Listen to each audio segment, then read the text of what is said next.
Patrik from intensivecarehotline.com with another quick tip, and today a testimonial for families in intensive care.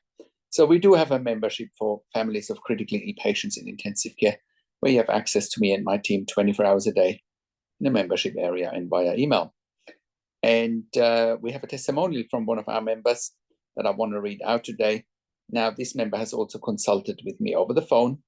So, part of the membership is you can upgrade to the phone options as well if you wanted to talk to me, and you get a 20% discount if you are a member. But let's get right to it, where our member says, "Hi, Patrik and Intensive Care Hotline team. My husband is finally out of ICU and in a hospital ward. He has been gaining his strength and movement back in leaps and bounds after being in ICU for 3 weeks. I am absolutely grateful for Patrik's and his team's advice. The doctors thought my husband had a high chance of failing the second extubation. It's really only because I knew what language to use and what questions to ask that they agreed to try again before doing a tracheostomy. But my husband did succeed with the second extubation by being put on BiPAP and by being given some relaxant medication. He moved from the BiPAP to nasal prongs on oxygen, and then eventually breathing on his own. Oh my gosh, how much time was saved from being in ICU by Patrik's guidance? A lot. Since my husband is no longer in ICU, I'm forever grateful that this support was here. Patrik and his team are a real blessing to everyone who was ever put in that situation. Extraordinarily grateful. Thank you so much." Now this was actually a client who was in ICU for about 3 weeks with aspiration pneumonia, failed the first extubation, and once the client was consulting with us directly, it looked to me like they hadn't chosen the right time for extubation. So it's almost like they set up the client for failure of extubation, and they had to resedate him, did a bronchoscopy, and then a few days later eventually succeeded in extubating him, which is why we are here now. And it was absolutely critical to guide the client with the right questions. It was critical to identify what went wrong in the first extubation so that they could avoid the mistakes they've made in the first extubation. Now, when you extubate a patient, which means removal of the breathing tube, really choosing the right window to do that is critical, because you don't want to re-intubate a patient. You want to take out the breathing tube, and it needs to stay out, so that patients don't need to go back on intubation with a breathing tube and then eventually end up with a tracheostomy. You want to avoid that as much as you can. Second time around, our client succeeded, which is really great, and that's a real success story.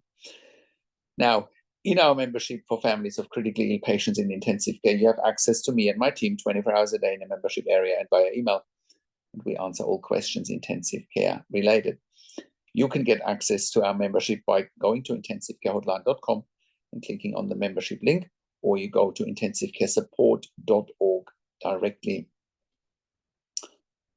Once you're a member, you can also upgrade to phone consulting and advocacy options with myself, where I consult you and your families directly over the phone, Zoom, Skype, WhatsApp, whichever medium works best for you. And I also talk to doctors and nurses directly, making sure you are making informed decisions, having peace of mind, control, power, and influence. I have worked in intensive care for over 20 years in 3 different countries, where I also worked as a nurse unit manager for over 5 years. And I have been consulting and advocating for families in intensive care for over 10 years all over the world. Now, I also represent you and your families in family meetings with intensive care teams. I make sure that you prepare well for those family meetings. I'm actually sure deciding whether you should go to a family meeting or not. And you might be surprised by me just saying that, but that's part of my consulting, making sure that if you do go into a family meeting, that you A, have representation, and B, that you are asking the right questions, and that you are dictating the agenda and not the other way around. We also offer medical record reviews in real time as part of our membership, or we also offer medical record reviews after intensive care. If you have unanswered questions, if you need closure, or if you're simply suspecting medical negligence, we do all of that here at Intensive Care Hotline intensivcarehotline.com. It's critical that you get a second opinion when you have a loved one in intensive care. And this is often life or death. How can you not get a second opinion when it comes to life or death? Think about it. And all of it you get at intensivcarehotline.com. Call us on one of the numbers on the top of our website, or simply send us an email to support@intensivcarehotline.com. Now, if you like my videos, subscribe to my YouTube channel for regular updates for families in intensive care. Click the like button, click the notification bell, share the video with your friends and families, and comment below what you want to see next or what questions and insights you have from this video. Thank you so much for watching. This is Patrik from intensivcarehotline.com, and I will talk to you in a few days. Take care for now.